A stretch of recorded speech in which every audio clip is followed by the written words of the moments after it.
What's up, ladies and gentlemen? Welcome to the show. As always, thank you for tuning in. So, the moment we've all been waiting for, Ray Epps has finally been sentenced.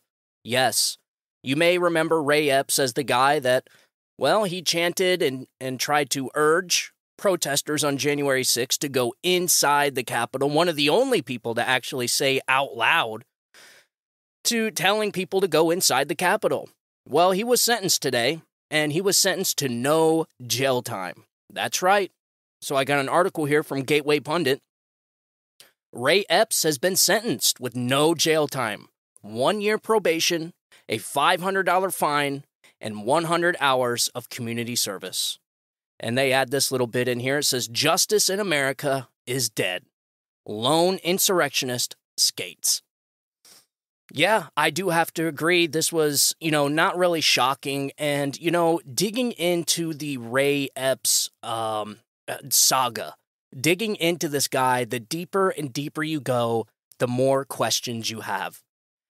I mean, people on the left don't find it just a little bit odd that the only guy that they have on film telling protesters to go inside the Capitol, not to mention he was there at the breaching point at the front of the line.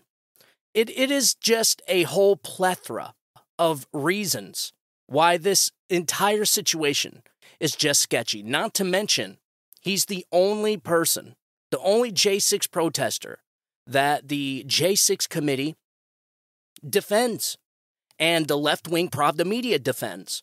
The only J6 protester that was there that day, right? The only person telling people to go into the Capitol was there at the front of the line, and yet he's the only one that's defended by the left-wing Pravda media and the J6 committee. Liz Cheney, Adam Kissinger, Nancy Pelosi, all of them defend this guy.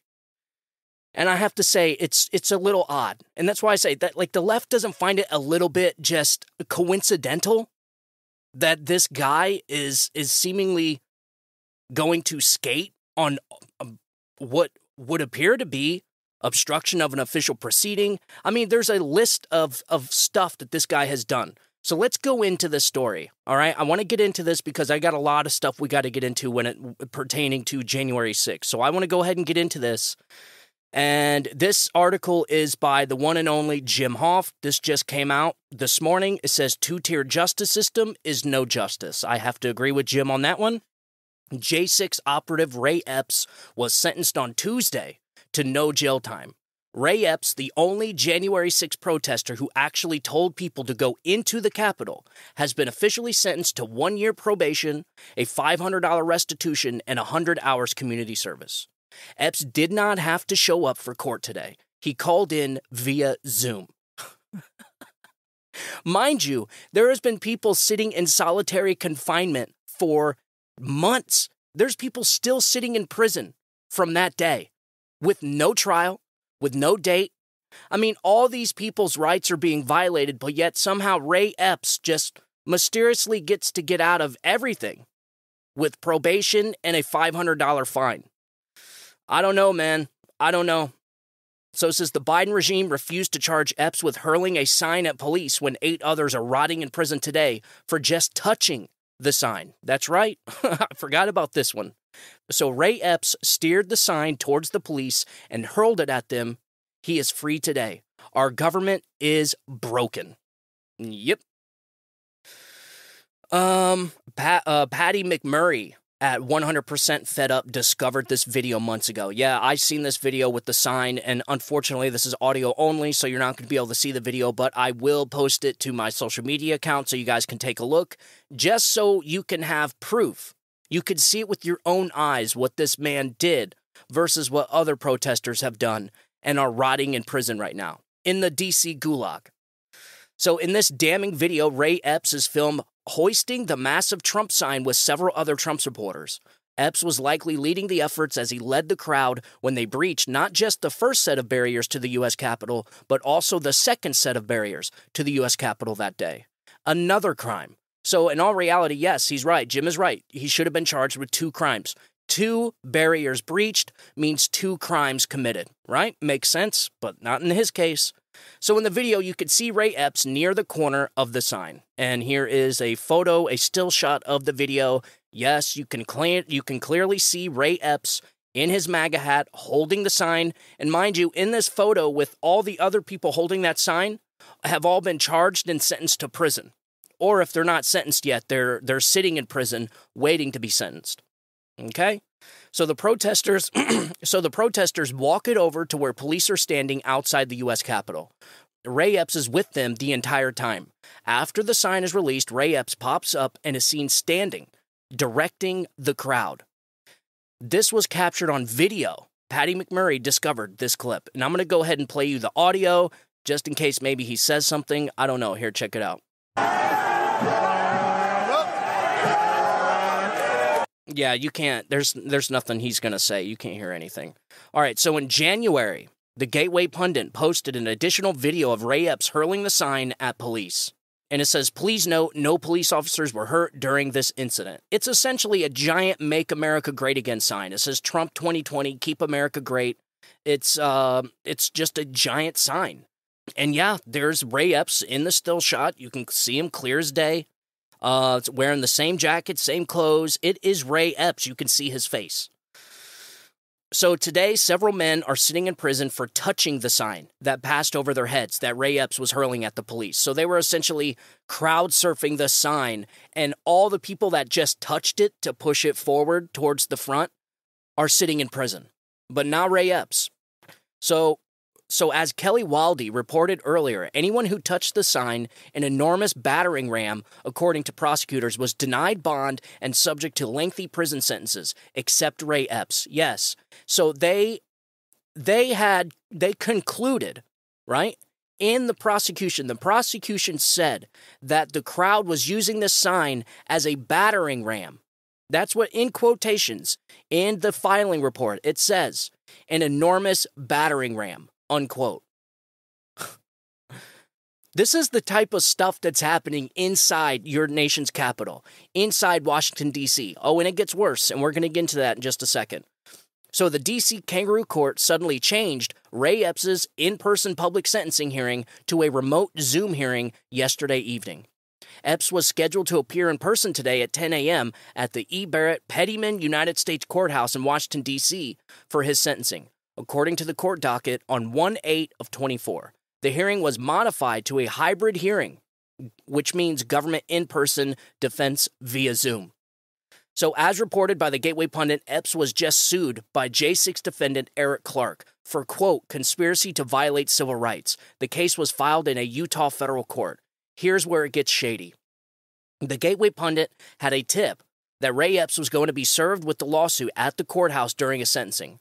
Process servers were hired by the plaintiff, and our reporters were scheduled to be there to capture the moment Epps was served on video. This was all discussed yesterday in private phone calls.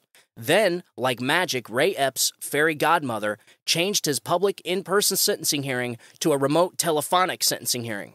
What a coincidence. This was approved by the dishonorable Obama-appointed Chief Judge James Boasberg, I guess his name is. And here's a picture of him, which, you can't see because it's audio only. I'm telling you, folks, I'm going to be starting a video podcast here soon. I just have to get the space for the studio, but it's going to happen. Because I think it's way more effective, way more efficient to do a video podcast, because it's so more effective for you to be able to see the stuff that I'm seeing as far as like court dockets, documents, paperwork, pictures, videos. It's so much better and more informative if it's on video. So I'm going to be starting that soon, but for now, we're going to have to stick with audio. So here is the court docket below, which I can't show you. And it says, what more proof is needed to show that the government is protecting Ray Epps, said an attorney who is fearful of retaliation. Yes, it is completely bizarre how this guy has seemingly escaped all accountability for, telling people to go into the Capitol. I mean, the list of things that this guy has done to incite a riot, when you're telling protesters to go inside the Capitol building. Mind you, they are going after Donald Trump for telling people to go to the Capitol peacefully and patriotically. But this guy tells the protesters to go inside the Capitol building. And yet, a $500 fine and a year probation. This is disgusting, folks. It really is, man. And I don't know how else to explain it other than I don't know who he's working for. You know, this is one of those things like he is part of something. What he's part of, I have no idea. And I'm telling you, we're probably going to find out years from now when the truth finally prevails. And it just like right now, the J6 narrative is starting to fall apart. The more footage that comes out, the more information that's released, the more the entire damn thing looks like a false flag operation, right? Conducted by the United States government against the American people. That's what this was. In my opinion, that's exactly what this was. And it's not just my opinion. There is a plethora of evidence to suggest that this was incited, that this was a false flag operation conducted by the intel agencies like the FBI. Who knows? Who knows who else?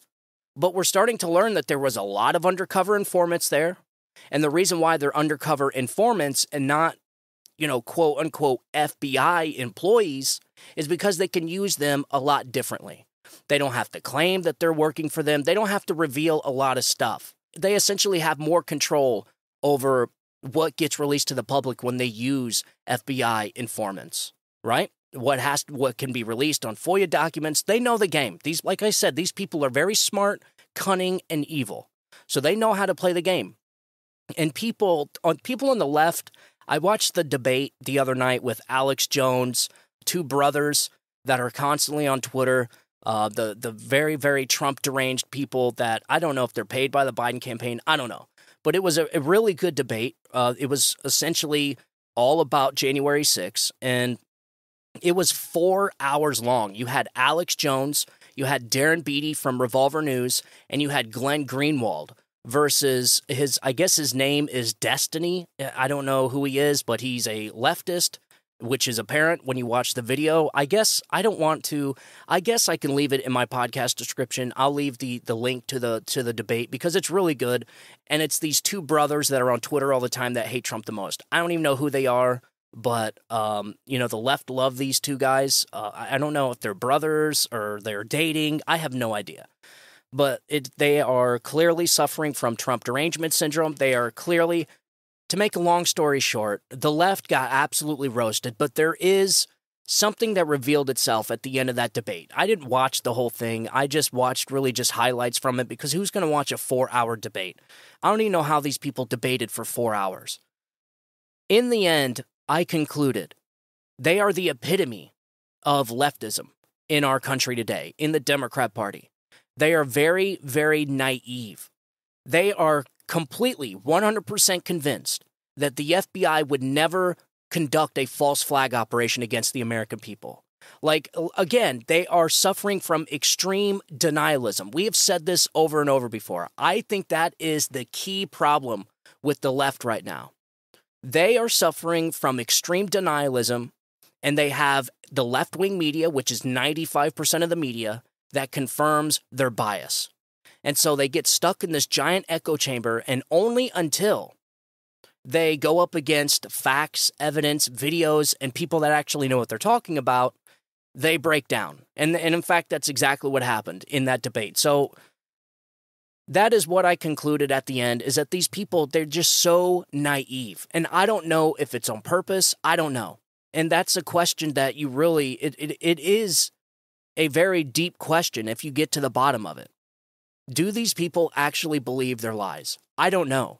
But if they do actually believe their lies, then are they lying? I don't know. But it is clear and obvious that these people are naive. When you can see Ray Epps involved as much as he was, when you can watch a video of Ray Epps telling people to go inside the Capitol, and yet Ray Epps is the only person that they have on video telling people to go inside the Capitol that gets a year probation and no jail time. When you have people that just merely touched a Trump sign sitting in prison. These people don't find that a little ironic at all. They think it's completely normal. So I don't know what else to tell them. I mean, if you have people that are suffering from denialism, there's nothing you can do to convince them. It's not like these people on the left are going to come out and apologize and say, you know what, you're right. It's never going to happen. These people are never going to admit when they're wrong. Have we got an apology for the Russia collusion hoax that they pushed for 3.5 years? No. Has the media come out and apologized to the American people for pushing that hoax, that lie, onto the public? No. Have they given back their Pulitzer Prizes for that Russia collusion story? These people got rewards, journalism awards, the Pulitzer, for writing about the Russia collusion hoax that we now know is a lie. So it's like they're living in their own little world, man. And so I just find it just extremely ironic how Ray Epps is the only one that this guy, that the left defends, that the media defends, that Liz Cheney, Adam Kissinger defends, the J6 committee defends, the only Trump supporter, the MAGA supporter, a guy wearing a MAGA hat, telling people to go inside the Capitol. And he is completely protected from the left. And here is some audio from Greg Price on Twitter. This actually just came out today, and it's already got 1.7 million views. That's good. That's good because that means these people are losing the narrative. It's bad because that means they're going to get more desperate. And they are. And I'm going to explain to you what that means in just a second. So here's a video from Greg Price. He says, Ray Epps, the only January 6 protester who actually told people to go into the Capitol, has been officially sentenced to 1 year probation, $500 restitution, and 100 hours community service. While many J6 protesters are rotting in jail for nonviolent crimes, Epps escapes a prison term entirely. And here is some audio of all the footage that they have of Ray Epps on the Capitol that day. Here, check this out. Tomorrow, we need to go into the Capitol. Into the Capitol. What? No! Peacefully. Fed. Tomorrow, I don't even like to say it because I'll be arrested. Well, let's not say it. We need to go. I'll say it. All right. We need to go in. Shut the fuck up, Boomer. To the Capitol. Base Fed posting? All right. We need to go into the Capitol. I didn't see that coming. Okay. Our president is done speaking. We are going to the Capitol where our problems are. It's that direction. Please spread the word. All right. Okay, but one more thing. Yeah, so can we go up there? No? When we go in, are we going to get arrested if we go up there? Yeah. You don't need to get Did shot. you arrest us all? Okay, folks, it doesn't make any sense. All right? They are charging Donald Trump for inciting the riot. When this guy said the same exact thing, essentially. Did he not? I mean, so they're charging Donald Trump for inciting the riot that day, for, well, what they call an insurrection, which is not an insurrection, and everybody knows it. But yet, Donald Trump's being charged for that, but Ray Epps isn't. When he told people to go into the Capitol, he directed the crowd towards the Capitol grounds. It just doesn't make sense, man. I'm sorry, it doesn't. And anybody on the left that defends this, feel free to contact me on my email, StephenTorrielloShow@gmail.com. You can contact me on my social media, @StephenTorriello, and you explain to me why you're perfectly fine with Ray Epps and you don't see anything wrong with Ray Epps getting no jail time, 100 hours community service, and a $500 fine, and a 1 year probation. You explain to me how that makes any sense when you have people that just merely touched a sign. And now you have even more people that are being targeted. Thousands of people are being charged, arrested, and sitting in jail for much less, for just walking into the Capitol building that had the doors open. But yet Ray Epps seemingly just escapes all of it. 1 year probation, no jail time, folks. Please make that make sense. Meanwhile, so while Ray Epps is seemingly getting off scot-free with 1 year probation and a community service, the DOJ is threatening to charge thousands more J6 trespassers. Yes, so they're going after another batch. They're casting their net once again for more American citizens that went to go petition their government and protest on their Capitol on January 6th. They're going after more. I got an article here from Julie Kelly, which is she has been absolutely amazing on this entire January 6th narrative. She's been there from day one, day in and day out, going to the court, going to the hearings, going to the trials. She knows every nook and cranny about January 6th. And here is an article from her Substack. She says, U.S. Attorney Mathew Graves, and this just came out yesterday, U.S. Attorney Mathew Graves warns last week his office would hunt down Americans who stood on government property on January 6th, but recent court activity could shut down his latest crusade of terror. So in a brazen act of political theater worthy of an ethics investigation, U.S. Attorney of the District of Columbia Mathew Graves gave an hour-long rehash of events of January 6th to a handful of reporters last week.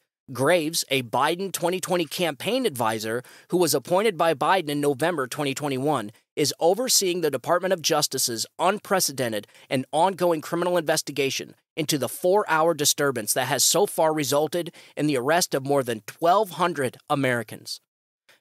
The left doesn't find that a little bizarre? Like, that doesn't seem a little off to anybody?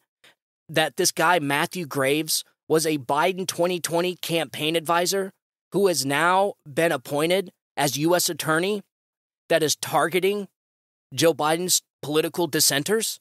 Like, that doesn't seem a little bit, I don't know, tyrannical to anybody? A little bit fascistic, maybe? I mean, like that like, to me, that just throws up all kinds of red flags. Like, wait a minute. So you got a guy, right? Mathew Graves was Joe Biden's campaign advisor who has been appointed to overseeing the Department of Justice's unprecedented criminal investigation into January 6th, where he is targeting and hunting down in the biggest manhunt in DOJ history all of Joe Biden's political dissenters, Republicans, Trump voters. Like, that doesn't throw up any red flags for anyone? Pfft. Oh, it gets crazier. It gets crazier here. So, acting more like a partisan member of the January 6th Select Committee than an unbiased government prosecutor, Graves used inflammatory and, in some instances, inaccurate language to describe what happened that afternoon and his office's continued pursuit of the perpetrators. Quote, on January 6, 2021, the United States lost control of the grounds around its capital and most of the Capitol itself, Graves said from his office on January 4th. The same day, Joe Biden released his first campaign ad featuring several clips of the Capitol protest.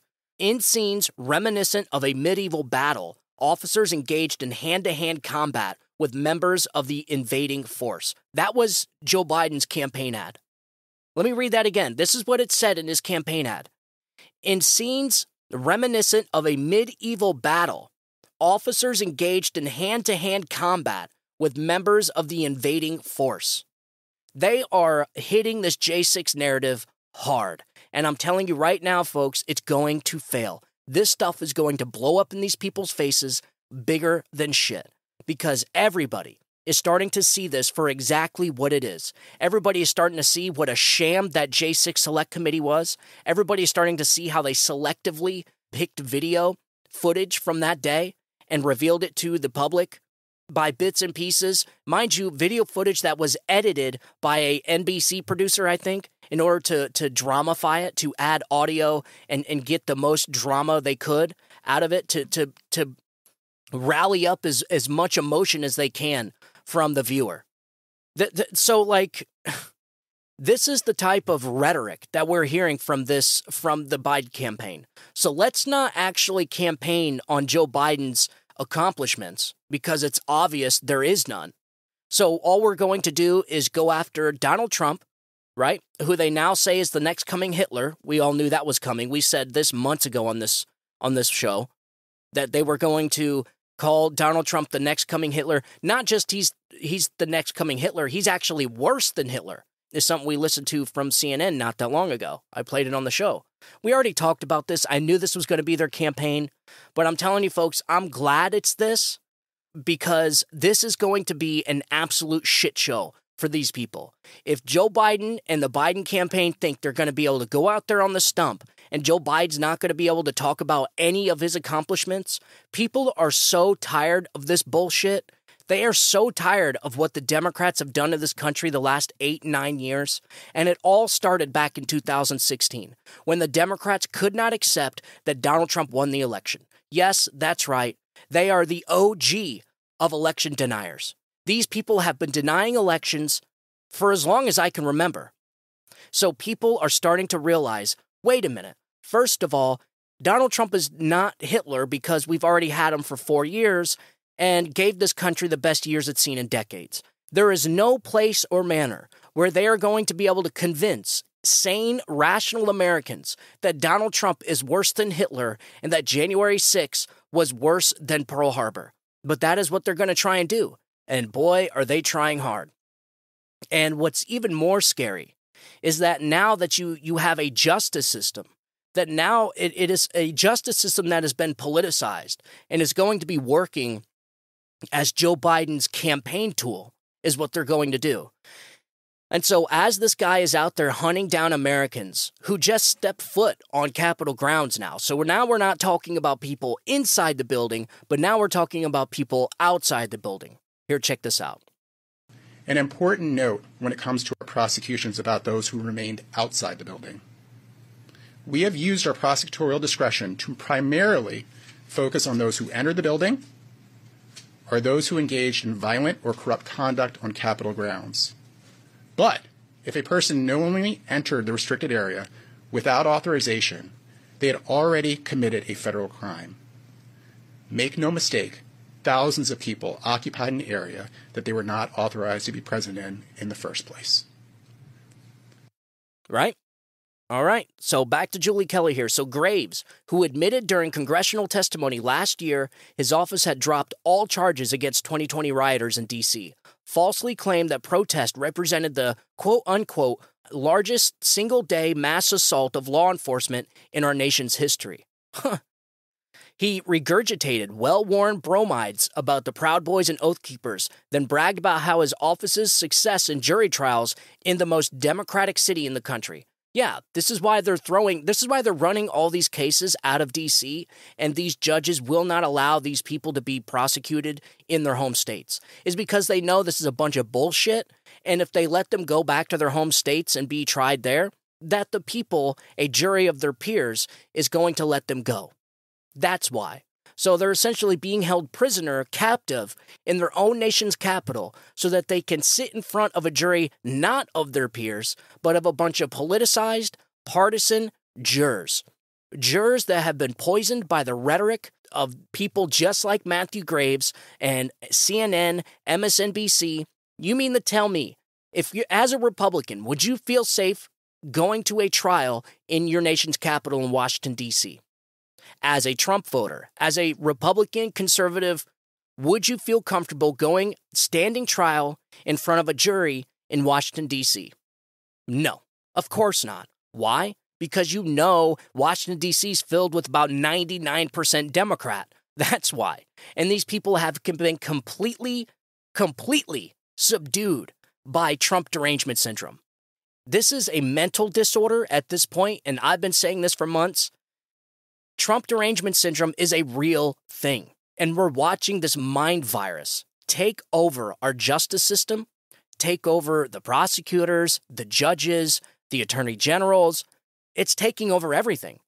And so it's certainly taking over the jury. And the reason why Joe Biden is coming out with all this rhetoric in his speeches, and you have this guy, Mathew Graves, going out there on the stump, threatening to hunt down thousands more of Americans, is because they're trying to poison future jury pools. That is what they're doing. Mark Levin said this, and we said this months and months ago. The reason why they leak evidence, the reason why the Department of Justice, Jack Smith, the reason why they're playing the way that they're playing is that they're trying these cases in the court of public opinion. But you can't do it by leaking evidence and then gagging Donald Trump so that he can't defend himself. What we're watching is the most egregious behavior from a justice system we will ever probably see in our lifetimes. And I certainly hope so, because this shit better stop come 2025. This justice system that we're watching right now, where this Trump-deranged lunatics are hunting down Americans all across the country for going to their nation's capital to petition their government, And the way that they're using these laws, you know, these 150-year-old laws, and the way that they're casting this broad net in the DOJ's largest persecution in U.S. history is terrifying. It really is terrifying. It's going to get worse. It's unsustainable. You can't have a justice system like this and expect to keep a democracy or in a constitutional republic, is which we are. I am so sick and tired of hearing the words democracy come out of these people's mouths while these people are actively and knowingly pissing on the Constitution of our country, pissing on our democracy. You have these people cheering about how Donald Trump's a threat to democracy as they are trying to remove Joe Biden's chief political rival from the ballot so nobody can vote for him.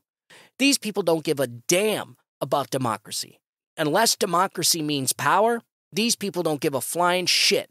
It's all a gimmick, folks. It's all smoke and mirrors with these people. They will say whatever they have to say to get a desired outcome. That is it. And so unsatisfied with back to Julie Kelly here. So unsatisfied with the largest criminal caseload in DOJ history and a perfect conviction rate in January 6 trial, juries have not acquitted a single J6 defendant in 2 years. Bloodlust on behalf of the man responsible for his job and the base of the Democratic Party is growing. Yeah, bloodlust is the perfect name for it. These people are thirsty for blood. They want blood, and they cannot get enough of it. These people are so sick, they have become so deranged with Trump derangement syndrome, that I truly do believe if Mathew Graves came out tomorrow and said, we have a list of all Trump voters in the country, and we're going to round them up out of their homes and put them on trains and send them to concentration camps, the Democratic Party would be cheering for it. They would be popping corks of champagne. I shit you not. I'm telling you, these people are sick. They have reached a level of bloodlust like we have never seen before. They are sick. They have been deranged. Their hatred, their souls have been filled with hatred for anything Donald Trump. And all of this is to blame 100% on the media. I don't blame it on anybody else but the media, folks. This is all their fault. From 2016, what they could have done in 2016, after Hillary Clinton lost, is they could have said, okay, better luck next time, I guess. But they didn't do that. No, all of this insanity started back in 2016 when these people could not accept that Donald Trump won the election.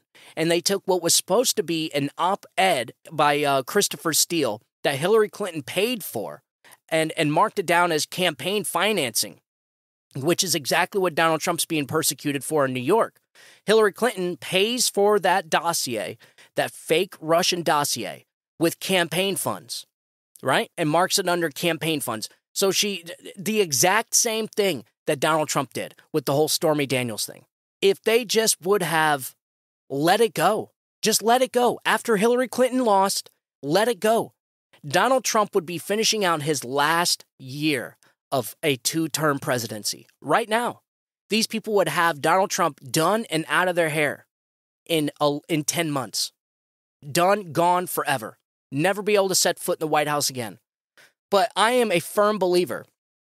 I am convinced that the media want Donald Trump to be president.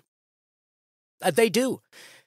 The media was dying before 2016. CNN, MSNBC, the media outlets, cable news was dying because of alternative outlets like podcasts and YouTube videos and alternative media outlets like this one. The media was dying. 2016, Donald Trump single-handedly saved the mainstream media. And so these people, they used Donald Trump to make money. Think about it. Think of all the crap out there that the media has done in order to gin up hatred for Donald Trump. It is mind-blowing what they have done to the American population. And then they want to sit there and accuse Donald Trump of being divisive. Nobody was divisive in 2016. The Republican Party and the 64 million people that voted for Donald Trump were perfectly happy, right? It was the Democrats that started their shenanigans in 2016, 17, 18, and it hasn't stopped since. This has been a freaking just a jihad against Donald Trump for going on 9 years, folks. 9 years. It really is exhausting. A lot of people, I mean, they're just so burnt out. And the media knows this. Joe Biden knows this. Democrats, the evil Democrats, you know, the powers that be, the deep state, the establishment, they know this. And so this is why they're trying to gin up all the hatred again in order to win an election. All this is for power, ladies and gentlemen. That's what it's for. These people don't give a flying shit about the country. If they actually cared about the country, then they would be telling you to vote for the guy that gave this country the best years it's seen in decades. Joe and Mika don't give a flying shit if Joe Biden wins the election. Inflation doesn't affect them. The prices of groceries don't affect them. The prices of gas don't affect them. All these media talking heads and all the deep state bureaucrats in Washington, D.C. and the swamp, they can give a flying shit what shape the country's in because they're still making bank. In fact, they would rather have Joe Biden because this guy is a freaking mummy. He is a walking mannequin. So they could give a flying shit if they would rather have Joe Biden so that they can continue on their shenanigans. It's just like I said it from the very first day of the show. I compared Joe Biden to the old guy that invites young 18, 19-year-olds to his house to party, and he buys them booze. And the young teenagers are drinking his booze while making fun of him behind his back. And so they're using the old man to party at his house and drink his booze. This pretty much sums up what we're watching out of this White House right now. Nobody knows who's running this country. It's certainly not Joe Biden. You just had the Secretary of Defense, Lloyd Austin, was gone for a week and nobody even knew. You're talking about the guy in the highest level in the chain of command, the guy that has the nuclear codes. And in fact, the country would need him. He is a vital part of that chain of command. They would not be able to launch a counter-offensive. They would not be able to launch a counterstrike without Lloyd Austin. And this guy was just gone for a week. Didn't tell anybody. He should be fired.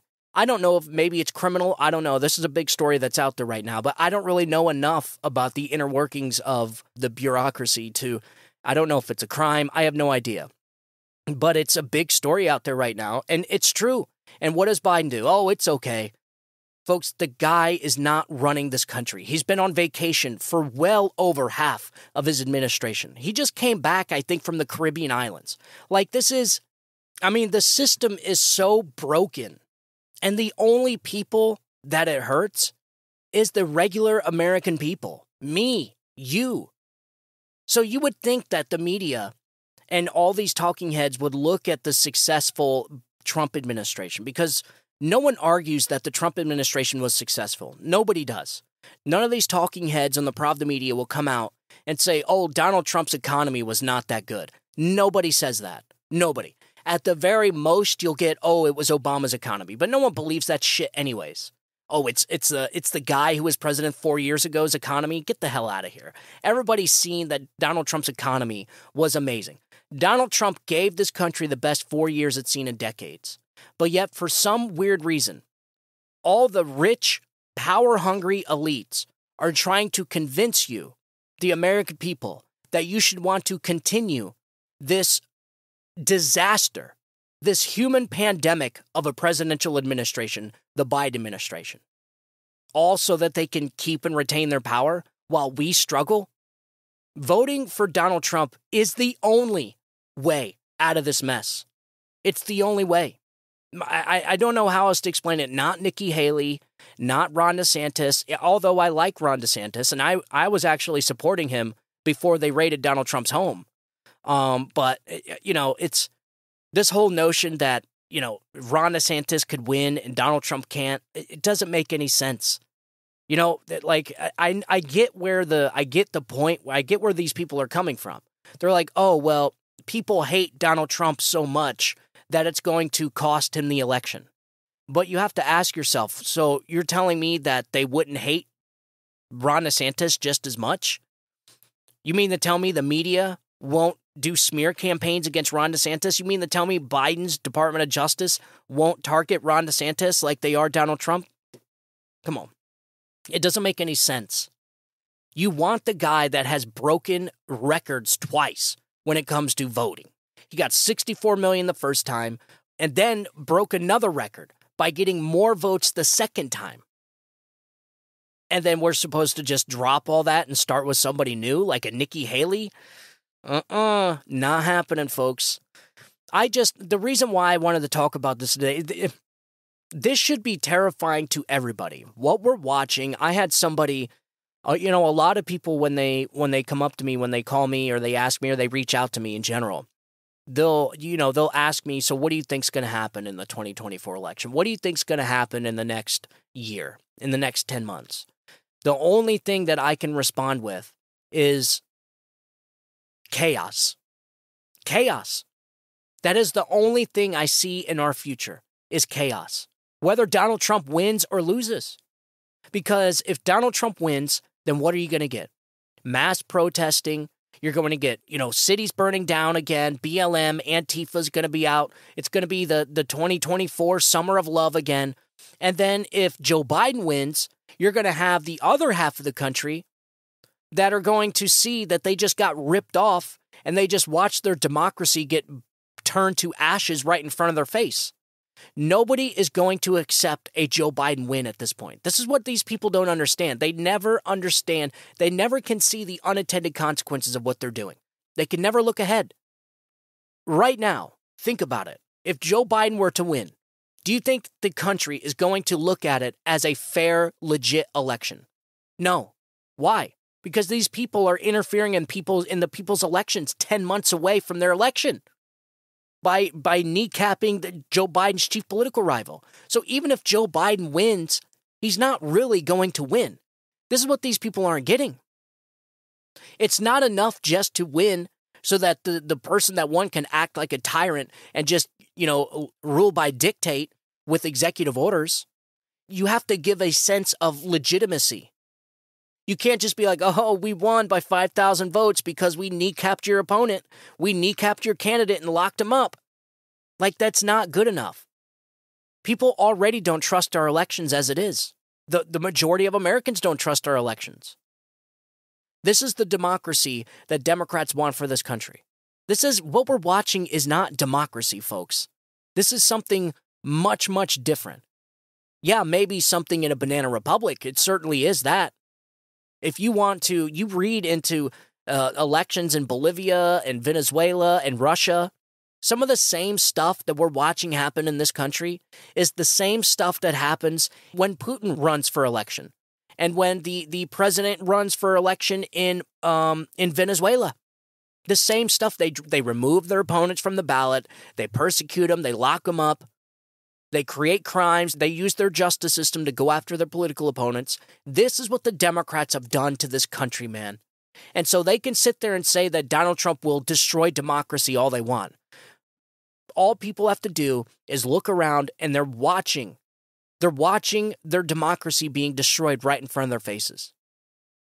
They sit there and accuse Donald Trump of being this fascistic leader as they're watching Joe Biden and the Biden administration, the current president, prosecuting his political rival, targeting dissenters, ruling by dictate, executive orders, buying votes, not following the justice system, not following Supreme Court law, not following the law when it comes to southern borders. Like, everything that they accuse their opponents of doing, they themselves are doing. And it's really exactly what fascists do. You're living in a fascistic regime right now. You're living in a police state. The Democrat Party has brought this country down to third world status.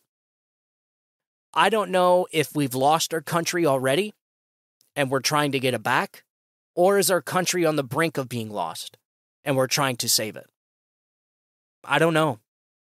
I always think about this all the time. I don't know if we've lost it and we didn't know it and we're trying to get it back, or is it getting ready to be lost and we're trying to prevent it? I don't know. I can't tell. But as of right now, this is not America. Joe Biden will not be a legit president if this is how they want to run their elections. And this is not democracy. I don't know what this is. I find it so rich that it's actually the Democratic Party that's actually destroying our democracy. The Democrats have become everything they claim to hate. It's very bizarre. So anyways, I just wanted to get on here and let you know that the U.S. Attorney Mathew Graves is starting another manhunt for thousands of people once again. Now he's not looking for people that went inside the building through open doors, but now he's looking for people that were just on the Capitol grounds. So outside the building now. So this is going to get worse because these people are getting more desperate. I've been saying this for weeks, and you know this if you listen to the show for a while. The closer we get to the election, the more Donald Trump's poll numbers go up, the more desperate these people are going to get. And the last thing you want to see is a desperate, weaponized Department of Justice, because it's not going to be pretty. So, all right, ladies and gentlemen, as always, thank you for tuning in. Make sure you tune into next segment. I will be releasing that same time tomorrow. And Christmas time is officially over. The 6th was technically the last day of Christmas. It's when it's the 12th day, and that's when people are supposed to bring down all their Christmas tree and ornaments and Christmas decorations, but not here. Oh, no. We rock that tree for at least, I don't know, man, at least until March. Yeah, we don't mess around here. We keep that stuff up. It's beautiful. We go out, actually, we get a real tree every year. It's kind of like our little tradition. We go out, everyone buys their own ornament. We put a date on it. We go out and buy our own tree. We found this perfect little spot that really a lot of people don't know about, but it is getting more popular. But it's amazing, and we take the kids. It's a good experience. It's a tradition in our family. And listen, as long as that thing is still green, it's staying up in our house, man. But I guess the 6th is technically the last day of Christmas. So I just thought that, I just seen that actually just a little bit ago. So, all right, ladies and gentlemen, as always, thank you for tuning in. If you want to get a hold of me, StephenTorrielloShow@gmail.com. I will respond back to you if you want to follow the show. You can follow the show on all social media platforms. On Twitter or X, it is at Stephen Torriello. On Facebook, it's The Stephen Torriello Show. And then on TikTok, I think you just Stephen Torriello. The best thing you do, go to your search engine, type up my name, Stephen with a V, Tauriello, and you will find all the social media platforms, all the places you can listen to the podcast. And like I said earlier in the show, I'm going to get a video podcast started. I just have to find the space, and trust me, I'm working on it. So that is going to be coming in due time. So as always, thank you guys for tuning in. I want you guys to have a good day. Have a great week. God bless you, and God bless America. You guys have a good day. Bye-bye.